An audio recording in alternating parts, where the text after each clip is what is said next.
শিলিগুড়ি পার করে মাত্র 2 ঘন্টার রাস্তার মধ্যে যে এরকম কুয়াশা ঢাকা পাহাড় দেখতে পারবো আমরা আগে কখনো ভাবিনি। এই জায়গাটার নাম কি তোমরা কি কেউ জানো? যদি না জেনে থাকো তাহলে কিন্তু আমার ভিডিওটা পুরো দেখো, তাহলে তোমরা জানতে পারবে এই জায়গাটার নাম। হ্যালো বন্ধুরা, তোমরা সবাই কেমন আছো? আশা করছি ভালো আছো আর আমি খুব ভালো আছি। আজকের ব্লগটা শুরু করছি দুপুর 2টোর থেকে আমি ব্লগটা স্টার্ট করছি। তোমাদের সাথে নিয়ে ব্লগটা স্কিপ না করে সম্পূর্ণ ভিডিওটা দেখো। আশা করছি ভিডিওটা তোমাদের ভালো লাগবে। আজকে কিন্তু শিলিগুড়িটা অনেক মেঘলা ছিল, সেজন্য ঘুম থেকে দেরি করে উঠেছি। মানে ওই যে 12টার দিকে ঘুম থেকে উঠে ব্রাশ করে খেয়ে দিয়ে তারপরে বেরিয়ে পড়েছি। আর আমাদের হচ্ছে মানে ঘোরার তালে মানে ঘুরতে গেছিলাম, কোথায় না গেছিলাম সবটাই তোমাদের সাথে শেয়ার করব। কিন্তু হচ্ছে আমরা আদৌ তখন জানি না যে আমরা কোথায় যাচ্ছি না যাচ্ছি, কিন্তু হচ্ছে যাচ্ছি আর হলো এত সুন্দর দৃশ্যগুলো দেখে মনে হচ্ছিলো ওখানেই দাঁড়িয়ে পড়ি, ওখানে দাঁড়িয়ে হচ্ছে ফটো তুলি বা হচ্ছে গাড়িটা এরকম করেই চলতে থাকুক আর আমি এরকম করেই সব কিছু দেখতে থাকি। শিলিগুড়ি পার করে আমরা কিন্তু শুকনাটাও পার করে নিয়েছি। পার করে তারপরে আমরা হচ্ছে পাহাড়ের দিকে রওনা হচ্ছে। আর দেখো কত সুন্দর ভালো লাগছে। আর পাশ দিয়েও কিন্তু অনেকগুলো মানে বড় বড় যে 4 হুইলারগুলো ওগুলো হচ্ছে পাসিং হচ্ছে সাইড দিয়ে। আর জায়গাটা দেখো কত খুব সুন্দর লাগছিলো আর ভিউটা কিন্তু দারুণ ছিল। আর পাহাড়েই হচ্ছে এতটা সুন্দর মানে ভিউ ছিল, কেন কি আমাদের শিলিগুড়িতে যা আছে মেঘলা মানে কালকে রাতে হলো বৃষ্টি পড়েছিল আর এত মেঘলা ছিল, সেজন্য কিন্তু এই পাহাড়ের দৃশ্যটা এত ভালো লাগছিল। যখন রোদ উঠে তখন আর একটা দৃশ্য আলাদা মানে ভালো লাগে, দৃশ্যটা দেখতে আরও ভালো লাগে। আর হচ্ছে যখন মেঘলা থাকে তখনও কিন্তু আরও ভালো লাগে। আর আমরা যখন গেছিলাম তখনও কিন্তু আমরা ডিসাইড করিনি যে কোথায় যাব না যাব, তো ওখানেই হলো দাঁড়িয়েছিলাম। দাঁড়ানোর পরে তারপরে ডিসাইড করলাম যে চলো আমরা হচ্ছে যে মানে হচ্ছে কার্শিয়ানের ওদিকে যাই। তো কার্শিয়ানের ওই সাইডে যেতে তখন দেখি যে এত সুন্দর মানে দৃশ্যগুলো আর হচ্ছে এত ভালো লাগছিল মানে কি বলবো। আর সত্যি কথা বলতে পাহাড় আমার ভীষণ ভালো লাগে, কেন কি ছোটোবেলার থেকে আমি পাহাড়ে মানে আমরা তো শিলিগুড়ির বাসী, আর কোথায় যাব ঘুরতে, ওই পাহাড়েই যাই। তো পাহাড়ে গিয়ে যে এত ভালো লাগে, দেখো বড় বড় পাথরগুলো মনে হচ্ছিল যে হচ্ছে মানে কাশ্মীরে চলে আসছি। কেন কি কাশ্মীরের ওখানটায় হচ্ছে দেখো এত হলো বড় বড় পাথর থাকে আর হচ্ছে কুয়াশায় ঢাকা আর হচ্ছে মানে সেই মানে এখানে যেরকম সবুজ দিয়ে হলো ঘাস পাতা দিয়ে ঢাকা, সেটা হচ্ছে মানে হচ্ছে বরফ দিয়ে ঢাকা থাকে সেই জায়গাটা। তো হচ্ছে ওরকমই লাগছিল ফিলটা। আর কি ভালো লাগছিল, তোমরা যদি ওখানটা থাকতে মানে তোমরাও বলতে যে হলো সত্যি আজকের দিনটা ভালো ছিল। মানে ভালো ছিল বলতে ওই যে ফটো তোলার মতো সেরকম না, কিন্তু হচ্ছে ওখানটায় গিয়ে যে একটা মানে ফিল নেওয়া সেরকম জিনিসটা ওরকম অনুভূতি হচ্ছিল। কিন্তু ফটোগুলো অত ভালো আসে নাই, ফটোগুলো আমরা তুলেছিলাম কেন কি এত কুয়াশায় ঢাকা ফটো কিভাবে তুলবো, তোমরাই দেখতে পাচ্ছ যে রাস্তাঘাটই দেখা যাচ্ছে না। আর আমরা যখন গেছিলাম না তখন হচ্ছে বুঝতে পারিনি যে হলো আর একটু উপরে উঠলে পরে যে এরকম হচ্ছে কুয়াশায় ঢাকা থাকবে, কেন কি নিচে দেখো একদম স্বাভাবিক ছিল মানে মেঘলা ছিল কি। আর আমাদের শিলিগুড়িতেও একটু মেঘলা ছিল, পাহাড়ের দিকটাও মেঘলা ছিল। যত উপরে উঠছি তত মনে করো হচ্ছে কুয়াশায় ঢাকা এরকম। আর হলো এমনিতেও হলো পাহাড়ে হচ্ছে মনে করো ওয়েদার চেঞ্জ হতেই থাকে। এর আগেও আমি হলো কার্শিয়ানে গেছিলাম, মানে এই জায়গাটা গেছিলাম, এই জায়গাটার নাম হচ্ছে কার্শিয়ান লেক বলে মানে সবাই চেনে। তো যাই হোক এই জায়গাটা যে গেছিলাম তখন হচ্ছে মনে করো ভিডিও করে তোমাদের সাথে শেয়ার করিনি। তো এখন ভাবলাম যে যখন ইউটিউবে ব্লগ করি তাহলে তোমাদের সাথে ভিডিও করে শেয়ার করা যাক। তো হচ্ছে মনে করো এখন তো সব কিছুই তোমাদের সাথে শেয়ার করবো, এদিকে ওদিকে যাবো। আর আমার পাহাড় ভীষণ ভালো লাগে, ভীষণ বলতে ভীষণ ঘুরতে ভালো লাগে। মানে এত ঘুরেছি মানে তাও ভালো লাগে। তোমাদের মানে আমার মতো কার হচ্ছে এরকম পাহাড় ঘুরতে ভালো লাগে তারা কিন্তু কমেন্ট বক্সে অবশ্যই আমাকে জানিও। আর এই জায়গাটা যে আছে মানে সিঁড়ি দিয়ে হচ্ছে উপরে ওঠা যায় আবার নিচে নামা যায়, তো সাইডগুলো দিয়ে ওদিকে হচ্ছে যাওয়া যায়। তোমরা তো দেখলেই যে হচ্ছে বেলকনির মতো আছে। যাই হোক আমার কাছে তো ওরকমই লাগছিল। তো হচ্ছে এগুলো দেখো শ্বেত পাথর দিয়ে তৈরি, মানে শ্বেত পাথর দিয়ে যে হচ্ছে করেছিল, কি ভালো লাগছিল দেখতে।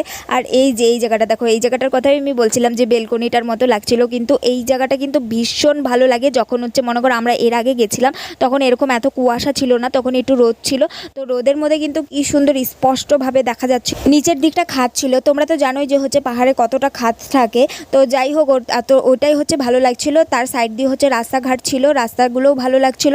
আর হচ্ছে যে চাপাতি বাগান ছিল মানে সাইডগুলো দিয়ে সবুজ চাপাতি বাগান, যা দারুণ লাগছিল না মানে কি বলবো। ইনস্টাগ্রামে আমার একটা ভিডিও আছে, ওই ভিডিওটা তোমরা দেখতে পারো। ওটার মধ্যে কিন্তু মানে হচ্ছে ওই যে আগের বার যখন গেছিলাম তখন হচ্ছে অতটুকুই মানে ভিডিও করছিলাম আমি। তো আমার একটা ভাই করে দিয়েছিল, আমরা সবাই মিলে গেছিলাম, আমি আমার মাসির মেয়ে তারপরে হচ্ছে ভাই সবাই মিলে গেছিলাম, ভালো লাগছিল ওই দিনটা। তো আজকেও ভালো লাগছে, আজকে একটু অন্যরকম আর হচ্ছে তখন হচ্ছে অন্যরকম ছিল। তো ওখান থেকে বেরিয়ে গেছিলাম, মানে আমরা আরও একটু ওপরে যাব তখন দেখি যে হলো দুটো ফুল ফুটে আছে আর কি সুন্দর ভালো লাগছিল। মানে পাহাড়ি এলাকার হচ্ছে ফুলগুলো যে আমার তো খুবই ভালো লাগে, মানে যখনই যাব তখনই হচ্ছে যদি ফুল পাবো এত সুন্দর তাহলে আমি তুলে নিয়ে কানের মধ্যে দিয়ে এরকম করে ফটো তুলবো ভিডিও করব। মানে মেয়েদের তো এরকমই, মানে যেই যাক না কেন মেয়েরা এরকম করবেই। তো আমারও একটু করতে ইচ্ছে করছিল। তো হচ্ছে ফুল দুটো নিয়ে তারপরে হচ্ছে কানের মধ্যে দিয়ে তারপরে ফটো তুললাম, ভিডিও করলাম আর ভীষণ ভালো লাগছিল, ফুলগুলোর স্মেলটাও দারুণ ছিল। আর আমরা এই রাস্তাটা দিয়ে যত উপরে উঠছিলাম হনুমান ঠাকুরের যে হচ্ছে মূর্তিটা আছে, মানে বিশাল বড় যে কার্শিয়ানের যে হচ্ছে মানে বিশাল বড় যে মূর্তিটা আছে, সেই মূর্তিটার হচ্ছে অল্পটুকু দেখা যাচ্ছিল। তো আমরা হচ্ছে ওই জায়গাটাই যাব, ওই জায়গাটায় গিয়ে ফটো টটো তুলবো, ভিডিও করব। আর ওই জায়গাটা দেখবে যে হচ্ছে মানে পাশেই একটা মন্দির আছে, তোমরা দেখতেই পারবে এই কিছুক্ষণের মধ্যে কিন্তু আমরা ওখানে গিয়ে পৌঁছাবো। আর দেখো সাইড দিয়ে হচ্ছে যে গাছগুলো আছে, ওই গাছগুলোও কিন্তু ভীষণ ভালো লাগে। মানে এগুলো হচ্ছে গুহ পাতাল বলে হচ্ছে জায়গাটা আছে, ওই জায়গাটার মধ্যে হচ্ছে অনেকগুলো, ওই জায়গাটা আমরা যেতে পারিনি, মানে এর মধ্যেই হচ্ছে ব্লগ করে তোমাদের সাথে শেয়ার করব। আর যদি যাই তাহলে তোমাদের সাথে শেয়ার করবো। মনে করো আমাদের তো যাওয়ার ইচ্ছে আছে ওখানে, যদি যাই তাহলে তোমাদের সাথে শেয়ার করতে পারবো। আর এখানে দেখো এই যে এই মূর্তিটার কথাই তোমাদেরকে বলছিলাম, মানে এই যে হনুমান মূর্তিটা যে আছে এটা কিন্তু বিশাল বড়। আর পাশেই দেখো আই লাভ কার্শিয়ান লেখা আছে, এখানে অনেকে ফটো তুলে ভিডিও করে। যাই হোক এই জায়গাটা হচ্ছে কিন্তু ভালো লাগে। এই জায়গাটা দেখো আমরাও এই জায়গাটাই তখন মানে ওই জায়গাটা যখন গিয়েছিলাম মানে হচ্ছে কার্শিয়ান লেকে, তখন এই জায়গাটাও এসেছিলাম। তো হচ্ছে এই যে এই পাশেই দেখো একটা ছোট একটা মানে হলো মন্দির আছে, এই মন্দিরে কিন্তু পুজো হয়। তো আজকেও পুজো হয়েছিল, মানে হচ্ছে এই যে দেখো দুজন বসে আছে, আর সাইড দিয়ে হচ্ছে কিন্তু এই যে আই লাভ কার্শিয়ান আছে, ওখানে হচ্ছে অনেকে ফটো তুলছে। আর এই যে দেখো মূর্তিটা, এই মূর্তিটার সামনে কিন্তু আমি আসার পরে দেখো উপরের দিকে তাকাচ্ছি, আর এই যে দেখো কত বড়, মানে ভিডিওতে অত বোঝা যাচ্ছে না, তোমরা যদি ওখানে যাও গিয়ে হচ্ছে দেখো তাহলে বুঝতে পারবে যে বিশাল বড় মানে ওই মূর্তিটা। আর এখানে হনুমানজির পুজো হয়। এখানে মনে করো তোমরা যদি হলো ওখানে গিয়ে কিছু মনে করো পুজো দিতে চাও বা হচ্ছে টাকা দিতে চাও, তাহলে কিন্তু ওই যে ওখানে মানে পুজোর কাজেই টাকাটা লাগাবে, সেজন্যই হচ্ছে নেওয়া। আর এখানে দেখো এই যে বারবার করে শুধু আমি ওই মানে হচ্ছে এই মূর্তিটার দিকে তাকাচ্ছি আর হচ্ছে ভিডিও করছি। আর পাশে যে আই লাভ কার্শিয়ানটা আছে তার পাশেই এই যে এই ভিউটা কিন্তু দারুণ লাগছিল সত্যি। আর তার মধ্যে দুটো ফুল নিয়ে ওখানে ধরেছিলাম মানে সাইড দিয়ে, তাও এত সুন্দর ভিউটা আসছিল আর ভালো লাগছিল। আর ওখানে কিন্তু অতটা মনে করো কুয়াশা ছিল না যতটা হচ্ছে ওই যে কার্শিয়ান লেকের মধ্যে ওখানে কুয়াশাটা ছিল। তো এখানটায় হচ্ছে যখন দাঁড়ালাম আমরা, পরে আসছিল মানে কুয়াশা, যখন কুয়াশায় পুরো ঢেকে গেছিলো তখন আমরা এই জায়গা থেকে মানে বেরিয়ে গেছিলাম। তো আমরা এখন বাড়ির দিকে রওনা হচ্ছিলাম, কেন কি অনেকটা লেট হয়ে গেছিলো, মনে করো বিকেল 5টা বেজে গেছিলো, সেজন্য ঘুরতে ঘুরতে তারপরে যদি আমরা এখানেই ফেসে যাই। মনে করো এখানে তো হচ্ছে মানে পাহাড়ের দিকে হচ্ছে যেরকম হলো আমরা শিলিগুড়িতে লাইট পাই রাস্তার মধ্যে, পাহাড়ে তো সেরকম না যে লাইট নেই কিছু নেই, যদি হচ্ছে যে গাড়ির লাইট থাকে ওই গাড়ির লাইট দিয়েই হলো যেতে হয়। তাও আবার অনেক রিস্ক আছে, কেন কি হচ্ছে পাহাড়ের দিকে খাদ থাকে আর রাস্তাঘাটও অনেক সময় ভালো থাকে না, সেজন্য তো হলো আমরা ওখান থেকে বেরিয়ে নিচের দিকে রংটংয়ের দিকে গেলাম। রংটংয়ের ওখানটা হচ্ছে একটা রেস্টুরেন্ট ছিল, ওখানে বসে তারপরে হচ্ছে এই যে মোমো খেলাম। আর পাহাড়ের দিকে যাব মোমো খাবো না সে কি হয়, তো এই যে মোমোটা খেতে থাকি। চলো তাহলে ভিডিওটা এখানে শেষ করে দিচ্ছি। ভিডিওটা তোমাদের কেমন লাগলো অবশ্যই কমেন্ট বক্সে জানিও।